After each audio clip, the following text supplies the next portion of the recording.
Hello, everyone, and welcome to Sisters of the Strange. I'm Landrey. And I'm Shae. And we had a TikTok go viral. Oh my God. Yeah. Yeah. Out of nowhere. Yeah. One part of it's really cool, and the other part of it's people, no one really on our TikTok page has been rude, but someone shared it in one of our, because we covered mineral wells and we are like Right there. from-ish around there.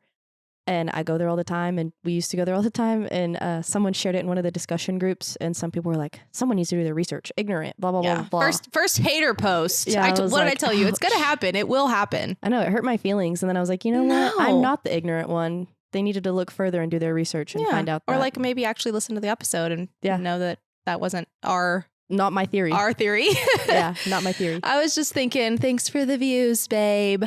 Yeah, Thanks. But yeah, we got like, where are we at now? Like 400,000, 300,000? it was like 340, I think, last time I checked. No, but we gained a lot of views and a lot of followers on our TikTok. So if you're here from TikTok, from the boom, welcome. We're glad you're here. Thanks for the love and support.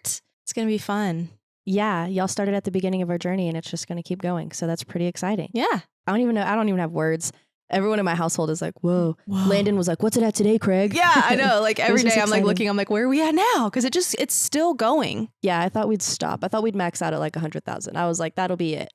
And I was actually honestly expecting more people to be kind of like rude. People love it. But people are so nice on TikTok. People I'm like, are I'm loving stay it. on TikTok because everyone's nice on TikTok. Yeah. There was one comment of a girl that was saying that, yeah, my ex-husband's from Mineral Wells and he's crazy. So that tracks. And then one guy commented and said, so you're single, question mark? Yeah, she said, yeah. I was like, I know. I loved that. I was like, That was we're funny. matchmaking too. We're just getting Sisters it are all. the strange matchmakers. I thought that was hilarious. No, that was super fun. I enjoyed that. Yeah, but it's been good stuff. I was like, for a while there, I was like, this is really overwhelming because I was like trying to keep up with comments. And it's just like every time you log in, there's 30 new comments. We've replied to every single one. We've tried, yeah. And then I posted just a couple videos after that, and they're at like 50,000 and 30,000. So they're getting a lot of comments too. So we're like bouncing. And that's what last night Aaron was trying to talk to me, and I was like, and I was on my phone. And he was like, what are you doing? I said, I have comments I need to respond to. Like, you talking about MMTLP stocks right now is not on my list. Not on my bingo card. Sorry. Yeah. But yeah, it's been fun. I'm excited about it. Yeah, I hope y'all stick around because we're interesting. We talk about all kinds of stuff too, in case you just don't realize that. We don't just talk about ghosts and paranormal stuff. We also talk murder, all kinds of weird stuff. We switch back and forth every week. Yeah. We try to keep it interesting and talk about stuff that isn't widely covered. Yeah, there's sometimes we have to do topics that are more known, and that's solely because people research that more. Mm-hmm. And then once they listen, hopefully it brings them to us when then we can talk about less covered things. So we just have to rotate back and forth and just keep the algorithm going. Mm-hmm. And also, if you're new and you're here from the Mineral Wells boom, we're background in the works of something for Mineral Wells. So we won't say exactly what that is yet. Yeah. But it's going to be super freaking and you're going to cool. want to be here for it. So yeah. I'm excited. This is so weird. Big I stuff. haven't known how to handle any of it. I was like, okay, so now we need to do this, and we've got to go here with this, and we need to do this next Mm-hmm. to like make sure that this rounds itself out. Yeah. So yeah, absolutely. we're trying to figure it out because this is only like our 20th episode, and we already had some cool shit happen. So we're like, okay, now what? What do we got? What do we got to do from here? So stick around and find out because it's going to be really cool. Mm-hmm. I'm excited. Yeah, I'm a little nervous. Now I really need to watch what I say and how I look. I know. And today I was like, wow, this is going to be our first video after going viral, and I look like this. So please excuse my appearance. I worked 3 days in a row last week, and I am This week. basically The Walking Dead. This week. Did I say last week? Mm-hmm. This week. Yeah. Monday, Tuesday, Wednesday. Whew. Yeah. A doozy. That was my favorite thing, though, when we started going what I thought was viral at 17,000. I sent Shae a text and I said, great, 17,000 people have seen my double chin. Disgusting. And then I told it to Aaron. I said, 17,000 people are staring at your wife. And he was like, huh. Interesting. Yeah, because I'm not in that video. I'm not in either of those videos. Flashback to you. That's okay. It's a lot of work to do that. It's okay. It is. You can have it. I don't want it I'm not anymore. ready. I really don't want my face like that out there. Let me lose 20 pounds and we'll get back. That's so funny. Yeah. I texted one of my best friends. I said, well, I'm quitting my job. I'm famous. Gotta go. Bye. I got shit to do. Yeah. Are you ready to hear about the story? Because it's also local. As long as it doesn't make me cry. Well, Uh-oh. just you'll find out. Okay. So today, right now, I'm going to tell you the story about a double homicide that is actually a pretty well-known case, I think. I mean, it's well-known like in the area because it's local. It takes place in Fort Worth. There's going to be a little bit of a twist at the end of it. So just please stick around for the end because you're going to want to hear this for sure. I mean, you're not going anywhere, but for other people to hear this, they've never heard it before. I can guarantee it. So we're going to start this story off. Sorry, my nose is a little runny today. We're going to start this story off by talking about the person that this case really revolves around. And her name is Priscilla Childers. She was born on July 30th, 1941 in Dublin, Texas, which if you're unfamiliar, Dublin is a small little Texas town. We have a million of those, but it's only about 2 hours from the DFW area. I don't really know a whole lot about Dublin other than it's home to the Dr. Pepper Museum. Do you know how many people commented on our Mineral Wells stuff and was like, give me a Dublin Dr. Pepper right now? Oh, yeah. Yeah, that's right. They did. Anyway, Priscilla had 2 brothers, lived with a single mom. Her mom pretty much like did everything for them. I mean, she was a great mother. She had a pretty good childhood, but she was like, you know, there's not a whole lot that you get out of Dublin, Texas. And she didn't have her father in her life because he left her mom right after she was born. So she doesn't have a relationship with her father. That's just a little background on her childhood. Like I said, she was like in all kinds of like extracurriculars, like dance and I think maybe piano. And her mom always made sure that her and her brothers like got all of their things. So in 1956, when she was 16 years old, Priscilla meets a man named Jasper Baker and just falls head over heels in love with him. 16 years old, first love. They get married. And then 10 days before she turned 17, she gave birth to her first daughter, Angela, who goes by and went by the name Dee. I think it was her middle name, like Deanne or something like that. So she goes by Dee. And right after she's born, her husband, Jasper, pieces out. Great. So she gets married again, her second marriage, to a man named Jack Wilborn in 1960. He was 19 years older than her, and he owned a used car dealership in Fort Worth, Texas. So he was pretty well off at the time. She was like, this is going to get me out of Dublin. I get to do something with my life, be in the big city, have good money, a man who loves me, help me take care of my daughter. So they had a really nice home, made lots of good money.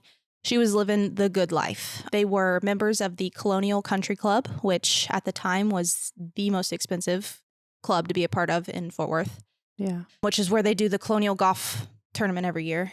So a year after she gets married to Jack, she gives birth to her second child, Jack Jr. And then in 1964, so 4 years later, she gives birth to her third child, Andrea Lee. Oh, okay. I thought it was going to be another Jack. No. A little girl this time. So she has 2 girls and a boy. So she has her third child. Whenever she's like recounting the story of her life, she basically says around this time, Jack starts to become like verbally and emotionally abusive, and they kind of like started to like drift apart. Yeah. And their marriage wasn't like all it was cracked up to be. She stayed married to him for a while, but at this point in her life, she was starting to just feel like really lonely, and that her only purpose in life was to be a mom and a wife. Like she didn't have a job. She didn't go to college. So she just was like, I feel stuck. Yeah. And some people, that's what they want. Like some people just want to be a wife and a mother, and that's, you know, great. But like she wanted something more out of her life. Like she didn't have a whole lot when she was like younger. And so she just wanted to be part of something more. I get that. You I know? don't think I could ever, like I want to be a mom. Yeah. Love being a wife, but that could never be my like only sole identity. title. Yeah. Yeah. And I feel the same way. And mind you, she's also only like, she's still young. She's in her early 20s and she has 3 children and she's been married twice and has only relied on a man up until, you know, this point. I mean, starting at 16, that's. Yeah. So she's like, damn, there's probably so much more to life out there than this. Yeah. And looking at it from the outside perspective, she's got a perfect life. She's got a rich husband, a nice house. They're country club members, you know, like somebody else would be like, man, girl. Take that and you run. got it. Yeah. But she's like, nah. So at this point in her life, she started to do things that she wanted like for herself. She like grows her hair out really long. She colored it platinum blonde. So it was like white blonde. Pop off. She is a beautiful woman. I mean, gorgeous. Beautiful hair, beautiful makeup. She's always dressed to the hilt, like makeup done, full face, just I'm hot and I know it. Yeah. And she's like all about it. Love that for her. Very like Dolly Parton-like, if you will. She like dresses in revealing clothing, you know, her boobs are out. She's got them pushed up. She's wearing short skirts. You know, she's just being hot. She's a hot mom. Hey. And she's rich. If you're hot, flown it. Flown it. Okay? Go, girl. Like I said, she did not dress like a typical Texas housewife at the time. All I'm imagining right now is House Bunny. Yeah, sure. I love that movie. It's a good one. And so, like, she was easily noticed by people for that because at the time in the 60s, mid 60s, like, you know, I feel like it's not really, I don't know, especially like old money Fort Worth. Yeah, no. You know? You're wearing dress suits, pantsuits. Yeah. And she's just this hot little 20-year-old thing. And all these women are like, ew. So she's noticed by especially other women because they're jealous of her. But she's also very fond of the men. Okay. Men are very fond of her, I guess I should say. And this is a quote that's written in a New York Times like article that says, allegedly each year at the Colonial Golf Tournament, men would gather around her just to get a peek at her balcony. Okay. First of all, who says balcony? Yeah. Why are we calling it that? What do they mean by that? Her titties, her balcony. God, I thought she was actually standing on a balcony. No, to get a peek at her balcony. We call them yitties around here. And so they're saying that men would literally just like gather around her. Yeah, right. Like that's what I picture. They're like, oh yeah, let's look at Priscilla. Let's go talk to her. Our wives aren't showing tit. Let's go look at Priscilla's, I guess. Modesty is not honesty right now. So I think that's hilarious. So she's this hot gal roaming around Fort Worth. She's married, but she's like made herself very known in the community. Everybody knows she's beautiful and she's rich. So in 1967, on the tennis courts of the Ridgely Country Club, Priscilla meets a man named Cullen Davis. And they meet while Priscilla and her friend were playing a doubles match of tennis against Cullen and his first wife, Sandra. So we're going to get into the nitty gritty of the story here. Uh-oh. So Cullen is a very well-known man in Fort Worth, very rich. His whole family's very wealthy. And he's the son of a man named Kenneth, nicknamed Stinky Davis. That's not promising. Kenneth Stinky Davis is his someone father. Ever called me, actually, can't say that. I get called dirty laundry, you know? Yeah. So never mind. Yeah. So I don't know. It's like, to me, it's like one of those like mobster nicknames. You know, they always get weird. Stinky. They get weird nicknames Yeah. and his was Stinky. So bless this guy's heart. So Stinky himself was a very wealthy, well-known oil man in Fort Worth. Lots of money. Okay. And if you're going to have a nickname like Stinky, you better have something going for you. Yeah. And money better be it. Something. Something. Looks, money. Literally, please, something. So Cullen graduated from A&M in 1955 and then came home. Boo. Is it this? Yeah. I don't know. I don't care about college. What are we over here? What are we over here? Guns up? I don't know what Weatherford is. No, you. What was yours? Oh, Just one. This is Stillwater. Tarleton. What? Oh, Stillwater and Tarleton, I think, is 2. It might be the angle. The angle might make a difference. the Texas Tech and then Dub C. This is mine. Aaron says OU and I'm like, what? And he's like, Oil Food University, baby. I like that. I've never heard that before. Yeah. So anyway, he comes home to Fort Worth after he graduates college and goes to work in his family's oil business, obviously. So part of the reason that Cullen is so well known in the area is because of his way with women. And that even though he was married, he never actually stopped pursuing women. Okay. If he wanted you, he was going to have you. His nickname should be Dirtbag. Dirtbag. Cullen Dirtbag Davis. Yeah. Yeah, that will check out as we get further into the story. I like that. So Cullen's married to this woman named Sandra. They have 2 kids together, 2 boys. He has children with her. They've been married for a while. And when Cullen and Priscilla meet each other on this tennis court at the Ridgely, they were both kind of looking for more in their lives, which he was always looking for something. But she was in that time where she's like, I don't really like my marriage. I kind of want more. And she falls for this guy.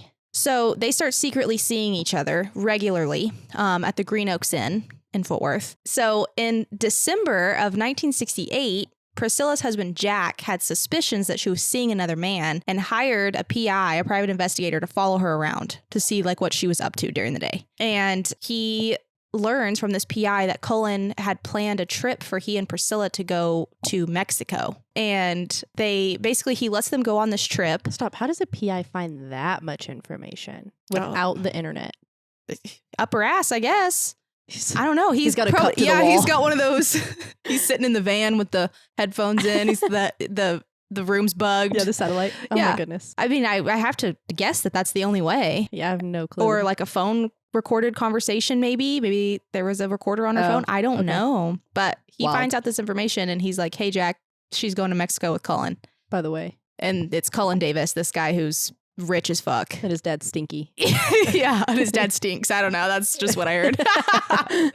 So Jack, they let them go on this trip. They come up with this plan, okay? So Jack calls Sandra, Cullen's wife, and is like, hey, your man's is trying to take my wife to Mexico. So we should probably let's go team up. So they plan to wait. Jack and Sandra plan to wait for their plane to land back in Dallas. And they follow them from the airport to the Green Oaks Inn and confront the two on their affair. PI and Jack and Sandra bust into the room hours after they had gotten back. So they let it stew that they got away with it, I guess. And before Priscilla could jump out of bed and hide, I guess, when they opened the door, the private investigator took photos of them in the bed together so that they could use that in their divorces. Yeah, for adultery or whatever, because then you don't get any alimony or anything. Yeah. So the divorces very quickly follow. They're like, yeah, and we're all filing for divorce. Thank you. So during this divorce, Priscilla has nothing because, again, she has relied on a man for her whole 20 years that she's been alive. And so Cullen puts Priscilla up in this nice apartment and pays for it while they're going for the divorce. And Jack has custody of their children, I guess because she was the adulterer. I don't know how that works back in the 60s, but wild. Shocking, I guess they were actually. I guess Shocking they were that nope. He even fought for them either. Yeah. So does she have her? This is just during the divorce. What during the divorce? Does she have her kid that she had before him? Or did he take all of them? I think he has all of them. Okay. On Cullen's side of the divorce, Sandra comes out and she starts accusing Cullen of being abusive and that he would slap her in public but was beating her in private, covering her face in bruises and this, that, and the other, basically to gain custody of their kids because she's claiming constant cheating, neglect, abuse. And so she's using this against him so that she gets custody of their kids. And Cullen didn't fight for custody of his children. He said, you can have them. Yeah. I'm cool, but I'm not paying alimony. So he fought against that. Yeah. He fought to protect his money, not his children, which is gross. So Cullen and Sandra's financial settlement in the divorce lasted for 30 years. So while all of this whole story is going on that I'm going to tell you, that Sandra's still give me your freaking money, bruh. You got plenty of money. Oh my god. And I'm going to take some of it.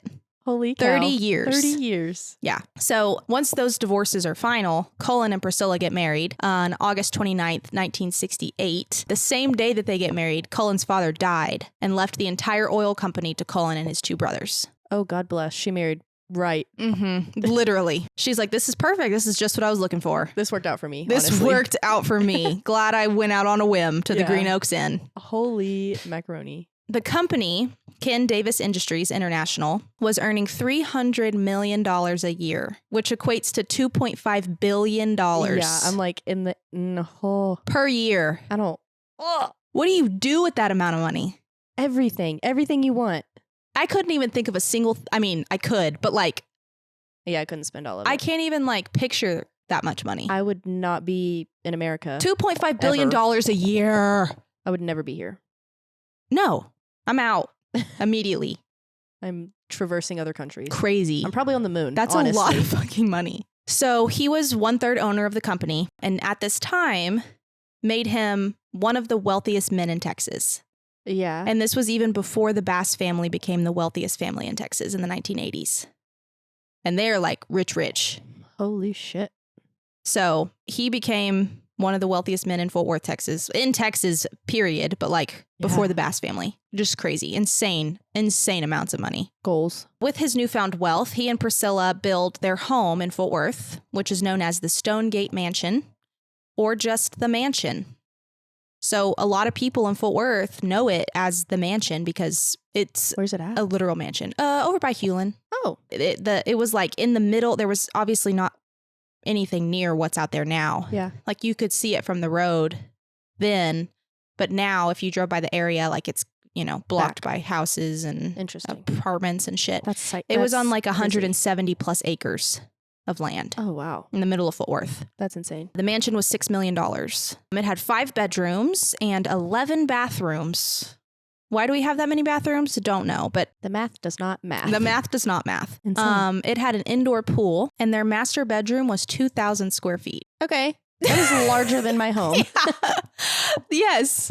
I do not want my master Picture bedroom. that. Why? Why? Do you remember when we talked about frequencies? That is a room full of bad shit with that much energy in that space. Yeah. I literally wrote on here, that's the size of my home. Yeah. What the feet? What are we doing with a 2,000 square foot bedroom? They're playing tennis. Every day they're recreating their first meet. That's their foreplay. Playing tennis. I want to see a 2,000 square foot bedroom. Yeah. That's like just your house with no walls. Yeah.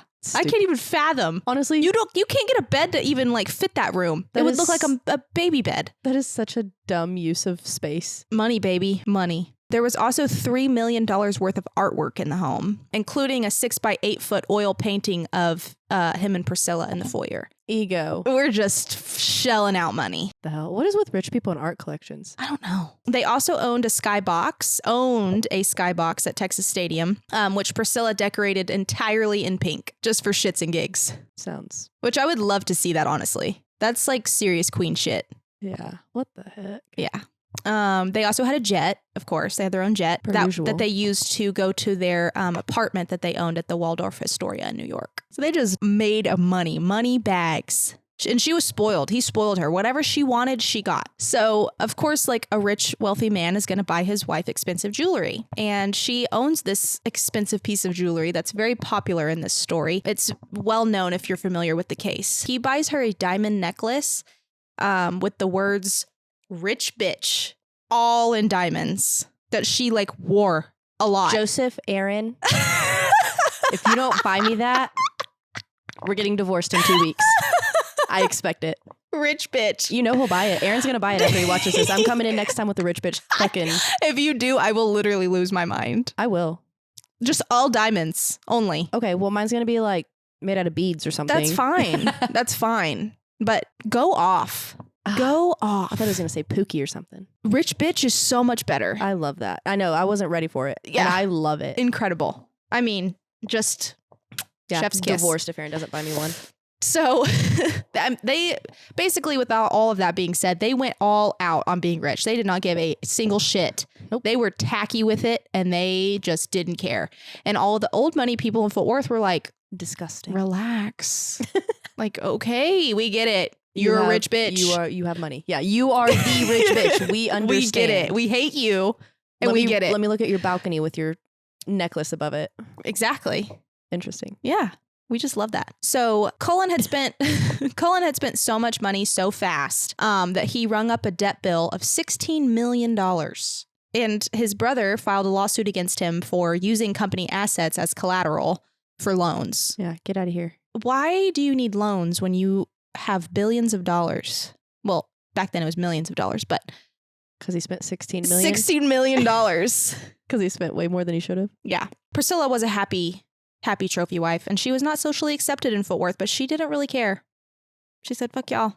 I'm a rich bitch. I'm cool. Same. I'm just going to go redecorate my house once a month and shop every day. They took lots of vacations all over because the Fort Worth socialites didn't really accept them super well. And in their travels, they had become close with Kenny Rogers, who's a country singer. Oh, wow. Very well known. And his wife, Margot. And they really liked Priscilla. They loved her. They thought that she was so down to earth and she was just who she was and didn't really care. And they were all really close. But Margot did say that Cullen was kind of a shifty guy. Like she couldn't really like put her finger on him. She didn't really know what was wrong with him, but she was like, there's just something off about him. Yeah. She didn't like the vibe. Yeah, he wasn't giving her good vibes. So after 2 years of marriage, Cullen's quiet qualities started to kind of come out, which started off as verbal and emotional abuse and then quickly became physical. So allegedly one time he punched Priscilla in the face several times in one night and broke her nose. And this next part of the story is a little bit of a trigger warning for animal abuse. It's really quick, really quick and fast, and we'll be over it, but it has to be told. No, I already cried over a dog this morning. I'm not doing it again. I'll be fast, I promise. So Dee, her oldest daughter, recalls like her being like the brunt of his rage often. Oh. And he would just like start yelling at her about like trivial things, and was always like, she just kind of would like brush him off, whatever, like, okay, Cullen, like just shut up, you know, you need to relax. And one time he was yelling at her for like not locking the door or something. So he was like screaming at her, and she was like, whatever. And this made him so angry that he hit her in the face and she screamed. So Priscilla runs downstairs, and while she's running downstairs, she has their brand new kitten in her arms, and he's screaming, she's screaming, everybody's screaming, and Cullen grabs the kitten from her and slammed it onto the ground over and over and over until it died.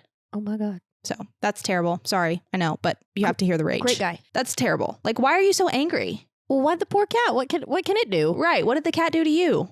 Oh no. He just, ugh. So yeah, I just have to outline that bit of rage. Like, he's got something going on a lot. in That's him. a lot. Okay. And there's no reason for you to be that mad. You're literally a billionaire. Shut up.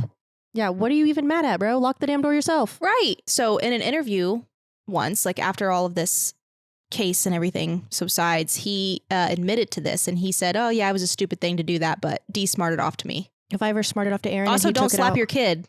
Yeah, sir. If Aaron ever smarted off, or if I smarted off to Aaron and he went for my animals, he's dead. You are dead. He's in the bottom of the river.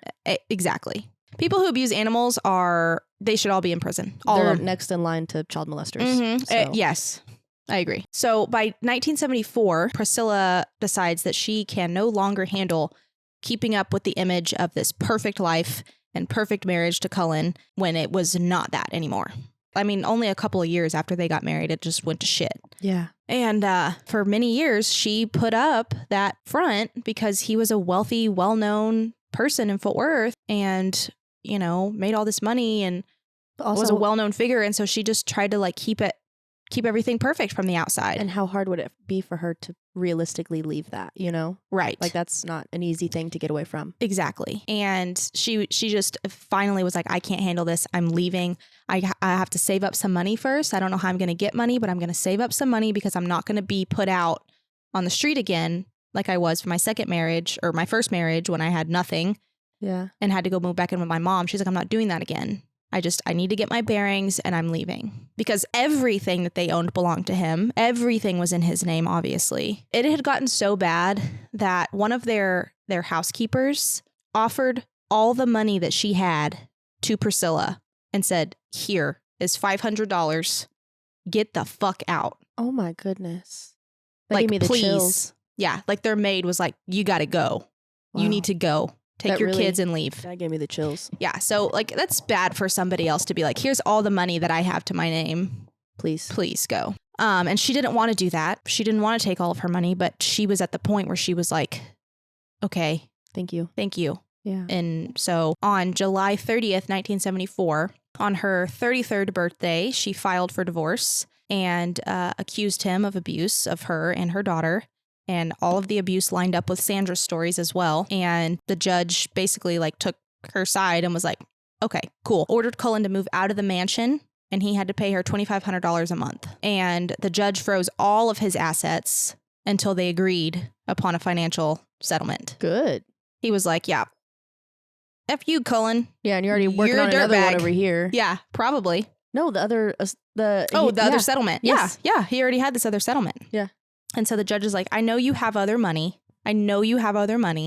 So I'm freezing these. So you better figure it out. Eventually, his $2,500 a month was increased to $3,000 a month and an additional $18,500 a month for trial expenses. So this judge was like wringing him out for everything that he could. Good. for Priscilla. Yeah. This dragged on for 2 years. Their divorce went on for 2 years. And during this time, Priscilla had started dating another man, a former TCU basketball star.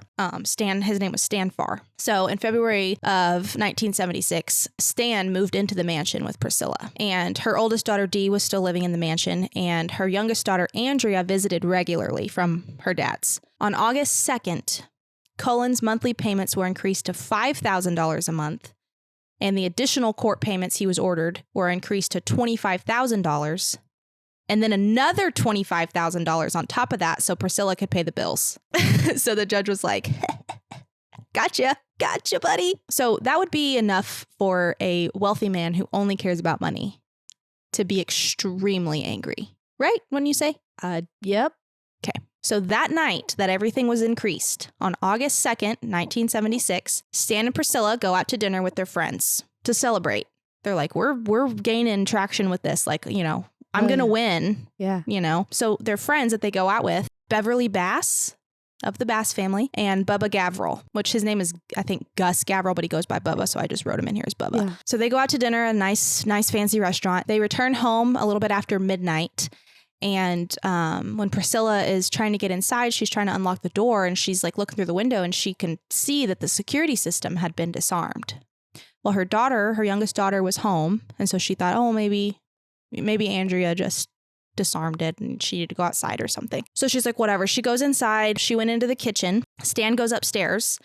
And as Priscilla was walking into the kitchen, she kind of like looks over and she notices there's blood on the basement door. And she called out for Stan immediately because she's thinking like, oh my God, my daughter's here. Like what so she calls for Stan and she's like walking down the hallway and a man dressed in all black and was wearing a woman's wig, like black haired wig, jumps out at her and just says, hi, and shoots her in the stomach, close range. Stan's coming down the stairs as she's like yelled for him. He hears the gunshot. So now he's running down the stairs and he's shot through the kitchen door when he's heard coming downstairs. And then when he gets to this man, they're like wrestling and like, you know, fighting. He's shot 3 more times and he dies. While this is going on, Priscilla stands up, gets her ass up and runs out of the house. This man chases after her. She makes it out the back patio door. So now she's in the back of the house. This is important. She's in the back of the house trying to run through the backyard. This guy's chasing her. He grabs her by the arm and he's pulling her back towards the house. And all of a sudden he something catches his attention. And so he kind of drops her lets go for a second. And so she bolts and she runs into the bushes and gets away from him again. Yeah. So when she's in the bushes, she hears people in the driveway.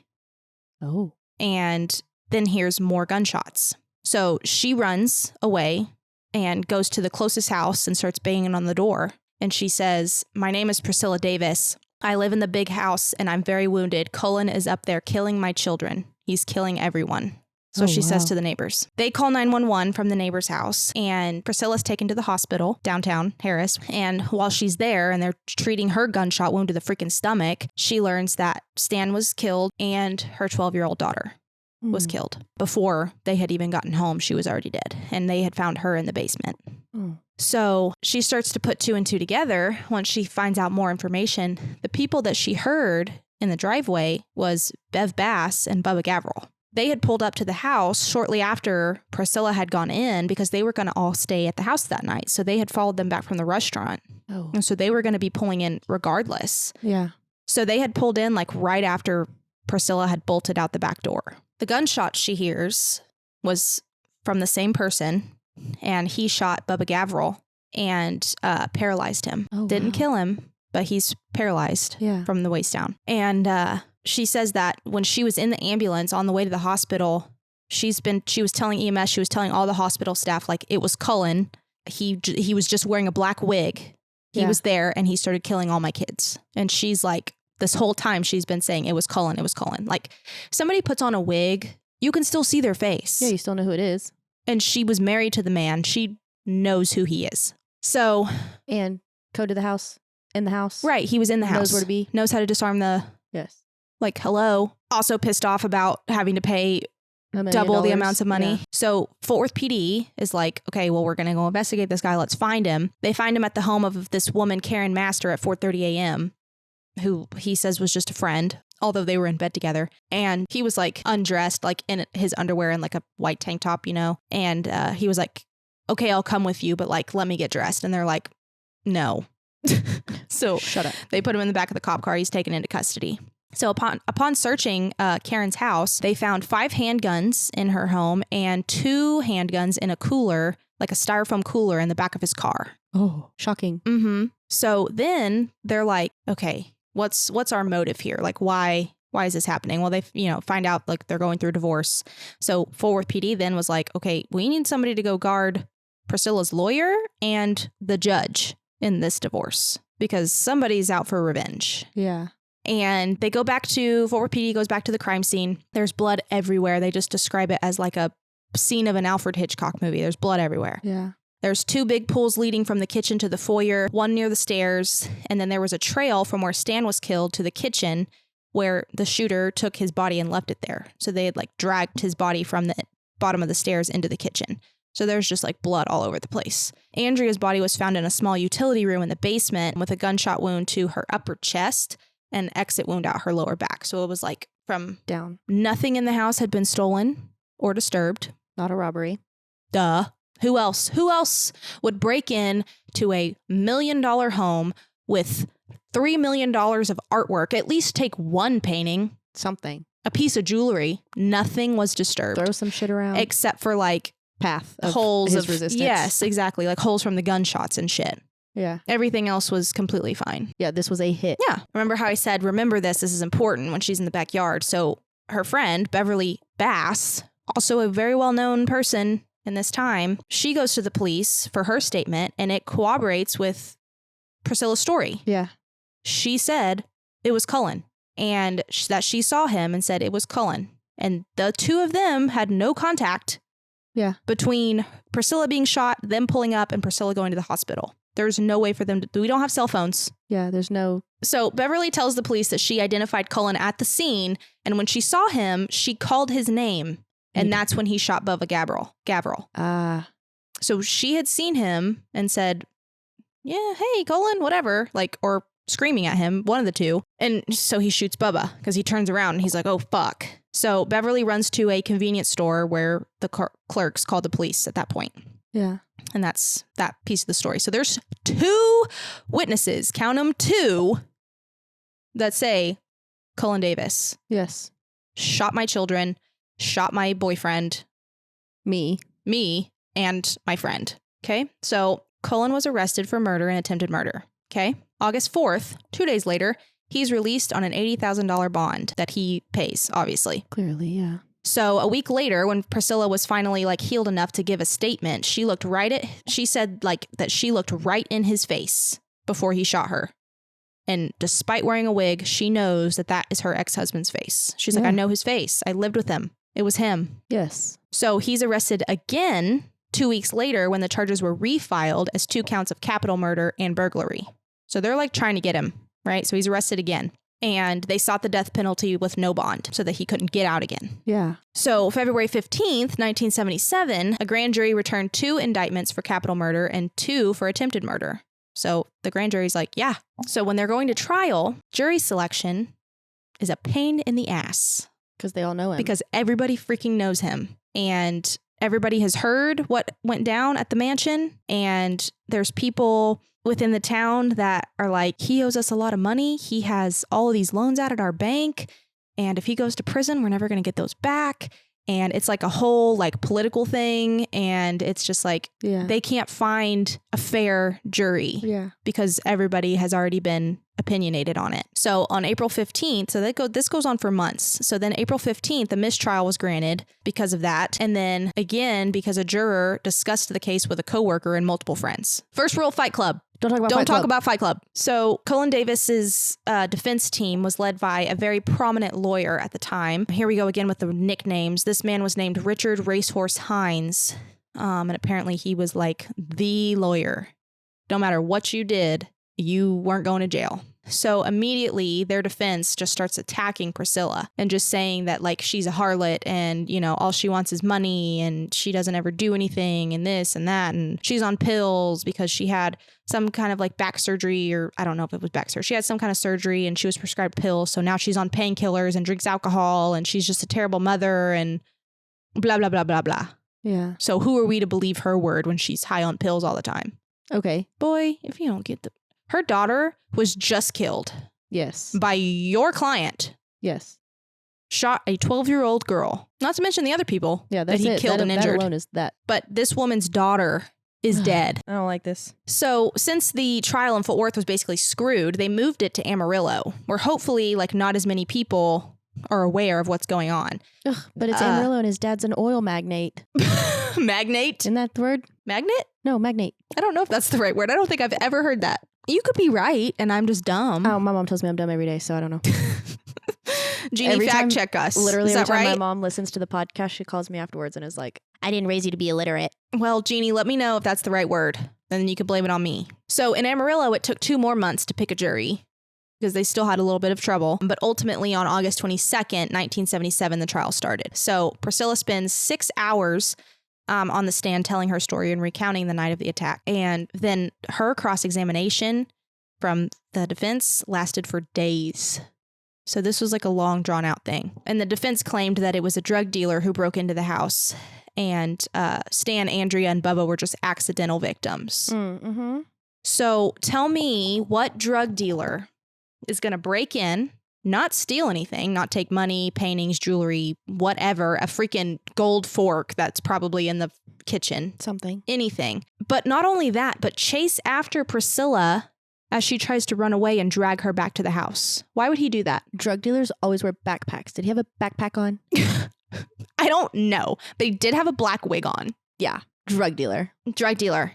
I think they would also wear black ski masks instead of a wig. But Right. I'm just not convinced. No. Like maybe try again. Try something else. Yeah. That just doesn't fit. No. And in my opinion, the motive was the money. Yes. He was pissed. Going through divorce. This other man's living in the house. Might as well kill him. He's already known to be Why did he abusive. kill Andrea? I don't know. Maybe because he probably didn't know she was going to be there. Yeah. Because she was just visiting. But also, why are we killing her? You need to chill out. It just... She probably saw his face. Probably. That was probably it. So after 2 days of deliberation by the jury, Cullen Davis was acquitted on all charges. Okay. Yeah. Acquitted on all charges. And he just happy dandy lives the rest of his life in Fort Worth? Happy dandy. So then... 9 months later, Cullen was caught in 4K attempting to put a hit on someone from an undercover FBI agent. Shocking. Quote, do the judge and his wife, and then Beverly Bass. So trial begins again. He goes back to trial, and Racehorse is again his lawyer, and claimed that he was set up again by Priscilla. So they're just saying, again, they're just attacking this woman. This is her fault. This is all her fault. Even though her daughter's dead, it's her fault. Yeah. Get out of my face with that. I need to go be a juror and he was, whatever I know, time frame this is. I know. He's literally caught on tape ordering a hit from an undercover FBI agent. How much evidence do we need? Yeah, and how is that her fault? Right. I'm so confused. Can anybody make that make sense to me? So Fort Worth money. So November 1979, he's acquitted again. Yeah. Never goes to jail. Does he die? Is he dead? I don't know. I didn't go that far. But he now says that he lives his life for Jesus and the Bible. Yeah. As most people who are horrible do. Mm-hmm. It's like they get to a certain age and they're like, I'm going to go to hell. Oh no. Oh no. No, you're still a murderer and an animal killer and a piece of shit. Dirtbag. So by the 90s, Priscilla was broke, but she was happy in her late years and she lived her life because, she survived the gunshot and she did her best to be happy and live in her late years and ultimately died February 19, 2001, age 59. She died of breast cancer. Oh. And Cullen's first wife also died of breast cancer. Oh, wow. Which is weird. Yeah. So remember when I said that there was going to be a little twisty twist to this story? I don't even know how to say this to you, but you're not ready for this. I'm so excited. I've been waiting to tell you this for so long. You're not ready. Stop. It's like making my eyes water. I don't know what the fuck's about to happen. So me too. So the Davis family, we're going back in time a little bit. So the Davis family, this rich family, named and owned a company called Strataflex, where They made hydraulic hoses and fittings for airplanes and spaceships. Even did some stuff for NASA as well. We both know a man whom we called Granddad, who worked for Cullen Davis at Strataflex. They give me the chills. Right? Is that what he worked for when he went to Scotland and everything? Yep. So how did you put that together? So he worked at Strataflex, worked his way all the way up to become a general manager for this company, and worked for Cullen for 20 years. And this is how Honey, your dad, ended up in Scotland when he was young. Did Honey send you this? I'll tell you the story. Jesus Christ, stop. I'm like jumping. I'm like, what do you mean? So that's how they ended up in Scotland, because Granddad was sent there to run the manufacturing plant. Yeah. For this man, for Cullen Davis and his family. Oh, is that not crazy? Lord. Granddad. I know. Granddad, I have so many questions. Why didn't you tell us this at Christmas? This is a Christmas story. Yes. What? I know. I'm like, I've been waiting to tell you this for so long. I'm like shaking because I wanted you to like be excited about it. I'm blown away. So I found this out from my mom. She had told me, she was like, this is a story you should do, because we were driving through Hewlin one day and she was like, oh my God, I need to tell you about this story, because she thought about the mansion. Yeah. And so she tells me that Granddad knew him, and she's like, I don't know how, like there was something that work that he did, you know, and sometimes my mom just be talking. So I was like, how true is this? Like there's no freaking way. Yeah. So then of course I reached out to Honey and asked him to like give me the real information and see if he had ever met Cullen himself. Yeah. And he told me that Granddad always said that Cullen was a great guy, you know, super cool, whatever, which is what most people do say about murderers. Yeah. They were good people. Granddad's like, I have my family. Please do not come look at us. Yeah. And wow. And he said that Nana always said that Priscilla was a big party girl. Big party girl. And Honey only ever remembers seeing them at company picnics when he was very, very young. But that Priscilla always looked like a movie star everywhere she went. What? I know. What a connection. What? Honey's been gatekeeping? Yeah. And Nana. Yeah. I'm on to you both. I just love this so much. That is crazy. Honey also said that if you're new here, Honey, this is Landry's dad. He was my stepdad. He had a friend whom he didn't say who it was, but said that this friend ran around with Priscilla after she and Cullen had gotten divorced initially, and said that was all very wild time, but he believed that it was Cullen, or at least Cullen knew who did it. Yeah. Like for sure. Oh, wow. Yeah. What in the world? I wasn't ready for that. Yeah. So family connection. What? Literally just like grandparent. Not like great-great-great-great-grandparent. No. Grandparent. What in the world? I know. Granddad. This is one of those if heaven wasn't so far away. Like, Granddad. Yeah. I need to speak to you. I have questions. Right, I need to call Nana after this. Yeah. Nana. You should. Yeah. Tell me about Priscilla. Yeah. What? Mm-hmm. I didn't know where we were going to go with that. I thought maybe their trial had moved to Weatherford or something. I knew you had no idea where we were going with this, but I have been dying to tell you. Honey hasn't even told me. Honey kept it a secret. Did you tell him to not tell me? Yes, of course I did. Rude. I'm kidding. When I reached out to him, I said, okay, I have a question. Super random. Don't tell Landry. Shut up and don't tell her anything. Yeah, he was like, told me all kinds of stuff, and was telling me they had a mascot named Zing Zong was the mascot for the company. You know that little like dinosaur thing that he has? He has like a couple of them. Yeah. Apparently there's like a 1 ounce one of those made out of gold on the moon. And that was initially TCU's first mascot, and the Davis family bought the rights to it. Okay, but what are the odds that I said if I had all the money, I'd be living on the moon? Weird. Anyways. Also, you're obsessed with Scotland. I am very obsessed with Scotland. Then when you said the name of that company, it kind of like sounded right, because I've heard heard them talk about the company. Yeah, I was waiting for me to say the company, and then you'd be like, "What?" Yeah, I knew that I knew it, but I didn't know why I knew it. But because I had already talked, like since I went to Scotland, I went and talked to Nana all about it and why they had moved there, and like because Granddad went first and then they went after, and so I've heard the name. Yeah, that's crazy. Mm-hmm. I can't believe he was acquitted so many times too. Mm-hmm. Yeah. And during all of that is when Granddad worked for him, like even during the trial. I'm like, Granddad, I don't know. Why do you want to work for this man? I don't know if he did work for him during the trial. I don't know what those years were. I should have asked. Yeah. Well, what years were the trial? August 22nd, 1977. So that was the year my mom was born. Yeah, I would say Honey was born in 58. So Honey and then went to Scotland when Honey was like 6 or 7. So it had to be.